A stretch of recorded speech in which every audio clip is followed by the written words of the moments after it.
I know आप लोगों को सबसे ज़्यादा मुश्किल लगता है कि मैम एक्सरे रीड कैसे करें, एक्सरे को इंटरप्रेट कैसे करें, समझें कैसे एक्सरे में तकलीफ क्या आई है, उसके हिसाब से डायग्नोज एंड असेसमेंट कैसे करें। तो आ गई हूँ मैं ये टॉपिक लेके। स्टार्ट कर रहे हैं हम लोग सर्वाइकल स्पाइन के एक्सरे से, कैसे रीड करना है, कैसे असेस करना है। पूरी एक सीरीज चलने वाली है, प्लेलिस्ट पे आपको मिल जाएगी एक्सरे प्लेलिस्ट, जिसमें सारे एक्सरेज की बात करेंगे, सर्वाइकल स्पाइन का, थोरैसिक स्पाइन का, लंबर स्पाइन का। फिर हम लोग शोल्डर, एल्बो, रिस्ट, हिप, नी, एंकल, बॉडी के सारे मेजर जॉइंट्स के एक्सरेज की बात करेंगे। अब क्यों आपको सीखना है सर्वाइकल एक्सरे? एक तो एक्सरेज ओपीडी में, न्यूरो के स्पेशली केसेस में बड़ा कॉमन है। फिर आप सिम्टम्स को कोरिलेट कर पाते हो विद द फाइंडिंग्स कि एक्सरे में क्या लिखा है और सिम्टम्स क्या हो रहे हैं पेशेंट को। फिर आपके वाइवा में, पोस्टिंग्स में, प्रैक्टिस में तो है ही इंपॉर्टेंट, और क्लिनिकल कॉन्फिडेंस तो बिल्ड होता ही है। अगर आपको एक्सरे पढ़ना आता है तो आप कॉन्फिडेंटली अपने क्लिनिक पे बैठ सकते हो, देख सकते हो। आता ही नहीं है तो पेशेंट के सामने आप अंडर कॉन्फिडेंट ही रहोगे हमेशा।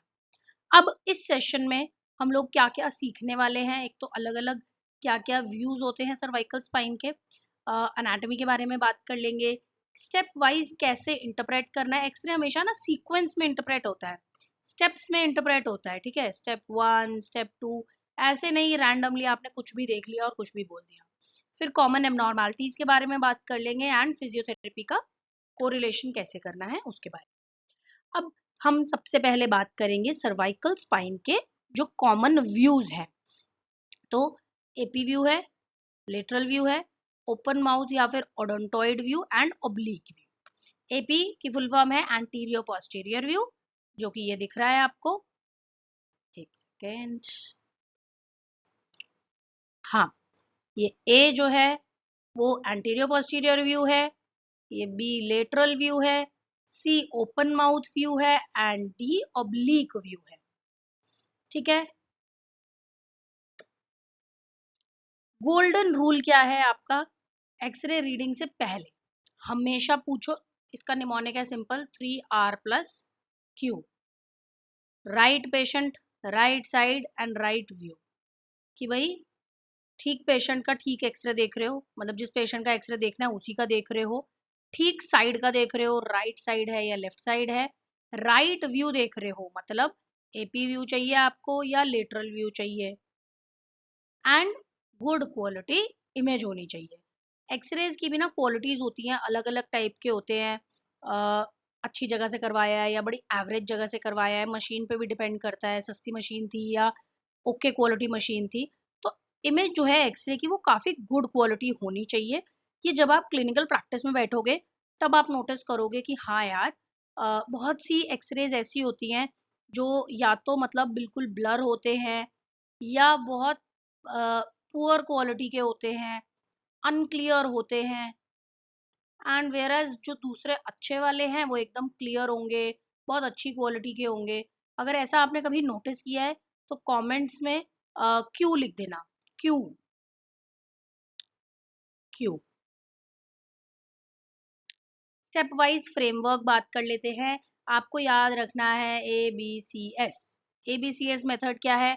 ए से आप चेक करोगे अलाइनमेंट, बी से आप चेक करोगे बोन्स, सी से आप देखोगे कार्टिलेज या फिर डिस्क स्पेसेस, एंड एस से आप देखोगे सॉफ्ट टिश्यूज। वैसे हमने जो पढ़ा था, अभी तो ये नया फ्रेमवर्क आ गया आई थिंक थोड़ा सा, बट हमने पढ़ा था ABCD फ्रेमवर्क, जिसमें हम लोग अलाइनमेंट की बात करते हैं, बोन्स की बात करते हैं, कार्टिलेज की बात करते हैं और डिस्क स्पेसेस की बात करते थे। अभी थोड़ा सॉफ्ट टिश्यूज का भी आ गया है। तो हर एक्सरे के लिए हम लोग यही सीक्वेंस यूज करते हैं। Sequence is the most important thing. आप ऐसे ही लाइन वाइज चलोगे। अलाइनमेंट, सर्वाइकल लोडोसिस चेक करोगे, वर्टिब्रा की अलाइनमेंट चेक करोगे, anterior vertebral line, posterior vertebral line. फिर अगर लॉर्डोसिस का लॉस है तो ये इंडिकेट करेगा कि शायद मसल स्पैज्म है या पोस्चरल इशू है, ठीक है। इमेज में हम देख सकते हैं पोस्टीरियर वर्टिब्रल लाइन ये येलो कलर की है, एंटीरियर वर्टिब्रल लाइन ये रेड कलर की है, फिर पोस्टीरियर स्पाइनस लाइन ये पिंक कलर की है एंड ग्रीन की है, स्पाइनो लैमिनर लाइन। ठीक है। अलाइनमेंट का निमोनिक क्या है, क्या याद रखना है? अगर देखो हमारी जो सर्वाइकल स्पाइन है, it's just like a smooth train track. अगर एक भी वर्टिब्रा जंप आउट हो जाए लाइन से, तो मतलब या तो इंस्टेबिलिटी है कुछ, या कुछ फ्रैक्चर है। तो इसको कैसे याद रखेंगे हम? Smooth curve is equals to safe curve. सब कुछ स्मूथ दिख रहा है तो मतलब सब कुछ सेफ है। अब बोन्स की बात कर लेते हैं, बी में आ जाते हैं। अब हमें बोन में देखना है फ्रैक्चर है या नहीं है, osteophytes, bone density, vertebral shape, cortical continuity, ये सब देखना है। जैसे कि जो पहला वाला वर्टिब्रा आपको दिख रहा होगा, ये बिल्कुल पहला वाला ये जो वर्टिब्रा है ये बिल्कुल नॉर्मल है। ठीक है। जो दूसरा वर्टिब्रा है ये ऑस्टियोपोरोटिक बोन का वर्टिब्रा है। फिर ये जो ये डायगोनल दिख रहा है आपको, ये वेज शेप्ड फ्रैक्चर है, वेज फ्रैक्चर बोलते हैं इसको। फिर ये देखो कंप्रेस हो गया है, छोटा हो गया है, दब गया है, तो ये कंप्रेशन फ्रैक्चर हो गया है। तो बोन्स में आप चेक करोगे नॉर्मल है, फ्रैक्चर है, ऑस्टियोफाइट्स है, या फिर वर्टिब्रा की शेप खराब है, कोई फ्रैक्चर हो गया है। फिर हम आ जाते हैं कार्टिलेज पे या फिर डिस्क स्पेसेस पे। इसमें हम लोग चेक करेंगे डिस्क की, डिस्क स्पेस की कोई नैरोइंग तो नहीं हुई, स्पेसेस यूनिफॉर्म है या नहीं है, कोई डिजेनरेटिव चेंजेस हुए हैं या नहीं हुए हैं। अगर डिस्क स्पेस कम हो गई है, रिड्यूस हो गई है, तो सर्वाइकल स्पॉन्डाइलोसिस हो सकता है। जैसे कि देखो इसमें हम देख पा रहे हैं नॉर्मल वर्टिब्रा की जो नॉर्मल इंटरवर्टिब्रल डिस्क की स्पेस है वो ये है। फिर अब इसमें अगर डीजनरेशन हो गया तो देखो क्रैक्ड दिख रहा है ये पूरा एरिया। फिर बल्ज है तो देखो कैसे दिख रहा है, ये बल्ज दिखेगा आपको, ये देखो ये बल्ज दिख रहा है बाहर। ये हर्निएशन है तो ये दिख रहा है यहाँ पे, थिनिंग ये दिख रही है, बिल्कुल स्पेस एकदम कम हो गया है। And disc degeneration with osteophyte formation, ये लास्ट में दिखेगा आपको, ये यहाँ। ठीक है, ऑस्टियोफाइट्स बन गए हैं ये, और डिस्क का डीजनरेशन हो गया। अब आ जाते हैं सॉफ्ट टिश्यूज पे। आप इसमें चेक करोगे pre vertebral soft tissue swelling, की वर्टिब्रास के आसपास जो सॉफ्ट टिश्यूज हैं उसमें स्वेलिंग तो नहीं है, देखो बहुत प्रोमिनेंटली नहीं दिखेगा, but you will see abnormal shadows, science of trauma या इन्फेक्शन। सॉफ्ट टिश्यूज में ना काफी चेंजेस आ जाते हैं, ऑब्वियस सी बात है आएंगे, अगर बोन में कुछ चेंज आएगा तो सॉफ्ट टिश्यू में डेफिनेटली चेंज आएगा। लेकिन जब हम शुरू करते हैं ना एक्सरेज देखना, तो हमसे वो मिस हो जाता है यूजुअली, हम ध्यान ही नहीं दे पाते। ठीक है। इंपॉर्टेंट एनाटॉमी क्या है जो हमें देखनी है, कि C1 एटलस है, C2 एटलस है, C1 एटलस है, C2 एक्सेस है, ओडोंटॉइड प्रोसेस है, वर्टिब्रल बॉडीज है, स्पाइनस प्रोसेसेस हैं, ठीक, इंटरवर्टिब्रल डिस्क, ठीक है। सो इस डायग्राम में देख लो कि बेसिकली हमें बस ये देखना है, पहले अनाटमी याद रखनी है, बेसिक्स की सब है ना, एटलस, एक्सिस, फिर ये जो स्पाइनस प्रोसेसेस है, फिर इंफीरियर आर्टिकुलर प्रोसेसेस हैं, ट्रांसवर्स प्रोसेस है, तो सारा कुछ ऐसे तरीके से, ये पोस्टीरियर व्यू है, कि तरीके से आपको दिखना चाहिए यहाँ पर अलाइनमेंट में, हर एक चीज अलाइनमेंट में। ठीक है। Open mouth view, odontoid view, इसका पर्पस क्या है? बेसिकली C1 एंड C2 को क्लियरली विजुअलाइज करने के लिए, कोई ओडोंटॉइड फ्रैक्चर तो नहीं हो गया है, एंड एटलस एक्सिस की अलाइनमेंट को असेस करने के लिए। जैसे कि आप यहाँ देख पा रहे हो, ये देखो C2 बॉडी, C3 बॉडी, इसके स्पाइनस प्रोसेसेस भी दिख रहे हैं। बेसिकली ओडोंटॉइड व्यू इज मुंह खोल के और फिर एक्सरे लेना, जिसके अंदर की आपका C1 एंड C2 क्लियरली दिखेगा, Atlas and axis clearly visible होता है। अब कॉमन कंडीशंस क्या है? Cervical spondylosis. अब एक्सरे फाइंडिंग्स में क्या दिखेगा?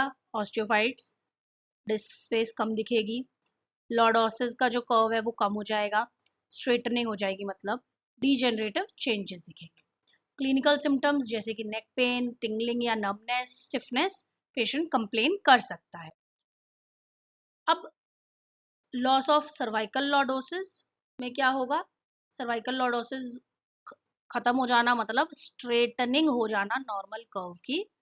पॉसिबल कॉजेज क्या है? मसल स्पैज्म की वजह से हो जाता है, पुअर पॉस्चर की वजह से होता है, हो सकता है, और पेन गार्डिंग की दर्द है बहुत ज्यादा तो पेशेंट दर्द वाली पोजीशन में जाता ही नहीं है, वो अपने आप को दर्द से बचाने के लिए गर्दन झुका के और अनकंफर्टेबल पोजीशन में बैठता है जिसके कारण गर्दन सीधी हो जाती है। तो स्ट्रेटनिंग ऑफ द स्पाइन को मिलिट्री नेक भी बोलते हैं, उसका दूसरा नाम है मिलिट्री नेक। ठीक है, तो इमेज में आप इजीली देख पा रहे हो कि नॉर्मल नेक ऐसी दिखती है, जो ये कर्व है, लेकिन जो सर्वाइकल लॉर्डोसिस का स्ट्रेटनिंग हो जाना है ये कि बिल्कुल देखो सीधा एंगल बन रहा है, लाइन खींचो तो सीधी खींचेगी, यहाँ पे आप लाइन खींचो तो एक कर्व बनेगा। ठीक है, अब रेड फ्लैग्स क्या है सर्वाइकल एक्सरे में? कभी भी इग्नोर नहीं करना चाहिए। अगर कोई फ्रैक्चर दिख जाए, कोई इंस्टेबिलिटी दिखे, एटलांटो एक्सियल सबलक्सेशन दिखे, मतलब एटलस और एक्सिस का जो अलाइनमेंट है वो ठीक से ना हो, ट्यूमर हो, कोई इन्फेक्शन के साइंस हो, या फिर सॉफ्ट टिश्यू में बहुत सिवियर स्वेलिंग हो। क्लिनिकल कोरिलेशन क्या है फॉर फिजियोथेरेपिस्ट? हम लोग को क्या देखना है?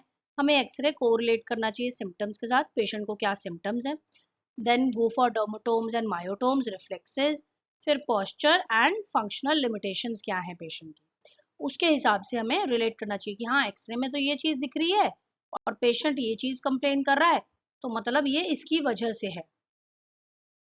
सिंपल एग्जाम्पल एक मैंने डाला है, एक केस डाला है, 45 ईयर्स ओल्ड पेशेंट है, ऑफिस वर्कर है, उसको गर्दन में दर्द रहता है, हाथ में टिंगलिंग रहती है।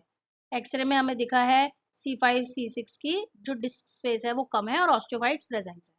तो क्या होगा इसका इंटरप्रिटेशन? क्या होगा कि सर्वाइकल स्पॉन्डाइलोसिस हो गया है पेशेंट को विद नर्व रूट इरिटेशन।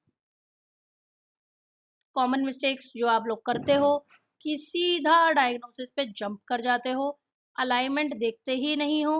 अच्छा कोई फ्रैक्चर नहीं है, सही है, अलाइनमेंट देखी ही नहीं, फिर सॉफ्ट टिश्यूज को इग्नोर कर देते हो, पेशेंट के सिम्टम्स को ध्यान ही नहीं देते। अच्छा एक्सरे में तो ये दिख रहा है तो यही होगा, पेशेंट का सिम्टम तो सुनो, एंड नॉर्मल एनाटॉमी कई बार कंफ्यूज कर जाते हो कि एक्सरे में जो दिख रहा है वो नॉर्मल ही है। फाइनल रिवीजन कर लेते हैं हम लोग। ABCS मेथड आपका सबसे इंपॉर्टेंट मेथड है, alignment, bones, cartilage and soft tissue. And 3RQ सबसे इंपॉर्टेंट चीज है, right patient, right side, right view and quality. ठीक है, सबसे ज्यादा अच्छे से यही याद रखना है आपको। ये तो मतलब हर एक्सरे में आपको याद रखना है, वो किसी भी रीजन का क्यों ना हो। अब इस सेशन का एंड हो चुका है। आगे आप लोग देखेंगे thoracic spine x-ray, lumbar spine, knee and shoulder. ये सब देखने के लिए सब्सक्राइब कर लेना सो दैट जब भी अपलोड हो आपको नोटिफिकेशन ज़रूर मिले। एंड कमेंट में बता सकते हो और कोई टॉपिक अगर कवर करना होगा। प्लेलिस्ट में आपको ये सारे वीडियोस मिल जाएंगे। Thank you for watching.